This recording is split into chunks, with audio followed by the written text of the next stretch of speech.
A father is supposed to protect his child. He's supposed to be the one holding their hand, guiding them, keeping them safe from harm. So tell me, how does a father stand on the edge of a cliff, staring into the eyes of his own little girl, and decide to throw her to her death? Was it anger? Was it revenge? Or was it something even darker? This is the case of Cameron Brown, the man who saw his daughter as nothing more than a burden, and the sickening moment he made a choice no father should ever make. Before we dive into this twisted case, let me take a second to welcome you to the Evil Psyche, where we dissect the darkest corners of the human mind and unravel the crimes that leave us questioning everything we thought we knew. If you're drawn to the eerie, the unsettling, and the psychological depths of true crime, then you're in the right place. Hit that subscribe button and turn on notifications because, trust me, you don't want to miss what's coming next. To understand this crime, we have to go back to the very beginning, to a relationship that never should have happened in the first place. Cameron Brown was an airport baggage handler, a man who lived an unremarkable life in Los Angeles.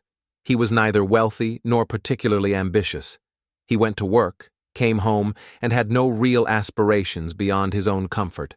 But then he met Sarah Keymara. Sarah was a British national, bright-eyed and adventurous. The two had a brief, fleeting romance, one that was never built on love but on momentary passion. It wasn't long before Sarah discovered she was pregnant. For some men, fatherhood is a wake-up call, a chance to rise to the occasion.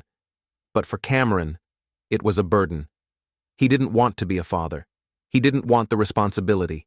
And he most certainly didn't want to pay for a child he never asked for. When Sarah refused to have an abortion, Cameron grew distant. He ignored the pregnancy, denied his involvement, and when Lauren was born, he did what any coward would do. He fought it. A court-ordered paternity test confirmed what Sarah already knew. Cameron Brown was the father. And with that confirmation came something he resented more than anything else: a child support order. $1,000 a month. For Cameron, that wasn't just money. It was a chain around his neck. A reminder of a child he didn't love, a woman he despised, and a life he never wanted. So he began looking for ways to free himself from it. What kind of man would see his own child as an inconvenience? What kind of father would view an innocent little girl as nothing more than a financial burden? For Cameron Brown, the answer was simple. She had to go. Lauren was 4 years old when her father decided to take her on a special outing. She must have been excited. What child wouldn't be? A day with her daddy, just the two of them. Maybe she thought he was finally warming up to her, finally starting to care. Cameron picked her up on November 8, 2000, and drove south to Rancho Palos Verdes, a place known for its breathtaking coastal views. He told Sarah that he was taking Lauren to the beach, but he never went to the beach. Instead, he led his daughter along a rugged, dangerous cliffside trail, one that she had no business being on. The rocks were uneven, the drop was steep, and the path itself was far from safe for a little girl. Yet Cameron didn't hold her hand. He didn't walk ahead to clear the way. He let her struggle, stumbling along behind him, completely unaware of what was about to happen. When they reached the top of Inspiration Point, a sheer cliff that plummeted straight down to the jagged rocks below, Cameron did something chilling. He didn't take photos of the view. He didn't point out the ocean waves crashing beneath them. Instead, he stood behind his daughter. And he waited. At 4:35 p.m., Lauren fell. Her tiny body plunged 120 feet, hitting the rocks below with devastating force. The impact was fatal. Her small frame shattered against the unforgiving earth. Cameron didn't scream.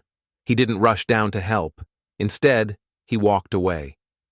It was only later, when he was approached by bystanders, that he claimed she had tripped and fallen on her own. A terrible accident, he said. Just one of those tragic things. But something didn't add up. And the police? They noticed it right away. How does a 4-year-old, unfamiliar with rocky terrain, just wander to the edge of a cliff and fall? Why was Cameron the only witness to the accident? And most disturbingly, why were Lauren's injuries inconsistent with a simple fall?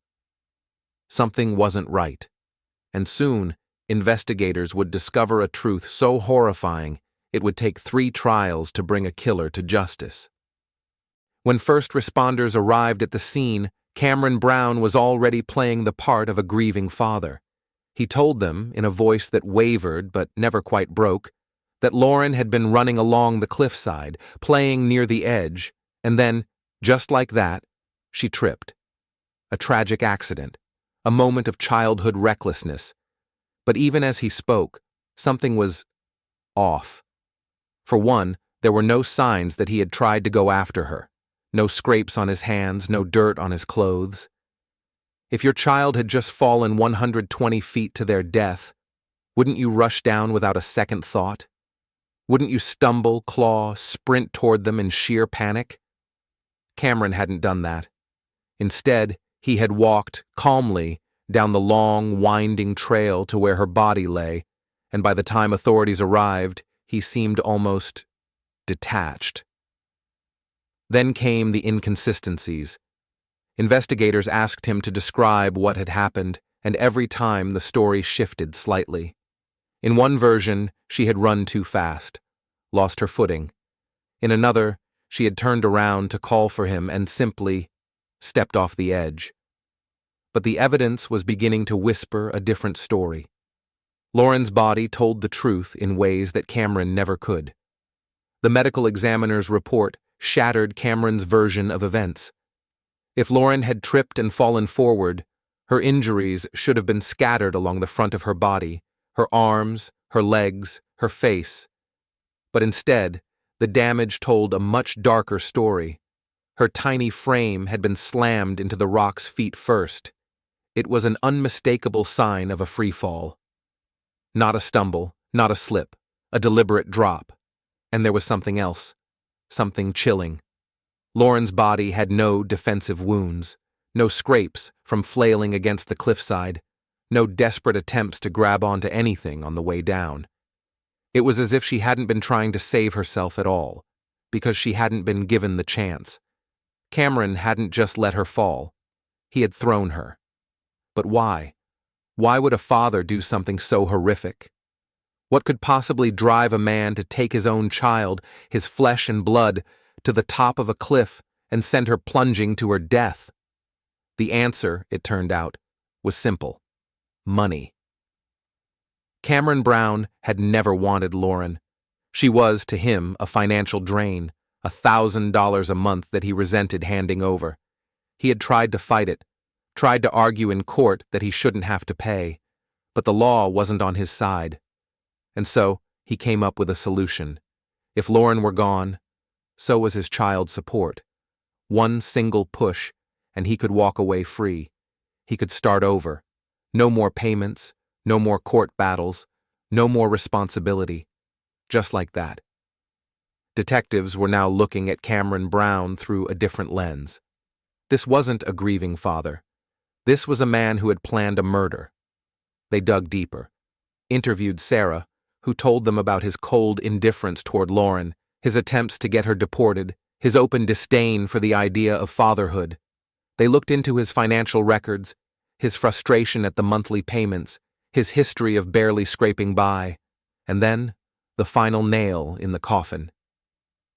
Authorities discovered that in the months leading up to Lauren's death, Cameron had been researching offshore bank accounts, a place to hide money, a place to start fresh, without his daughter. It was no longer a question of whether he did it. It was a question of how they were going to prove it. In 2003, 3 years after Lauren's murder, Cameron Brown was arrested and charged with first-degree murder. But the fight for justice was only just beginning. His defense team argued that this was all a terrible misunderstanding, that he was just a bad father, not a murderer. They painted him as clueless, irresponsible, but ultimately innocent. They clung to the idea that Lauren really had just tripped. And for a moment, it worked.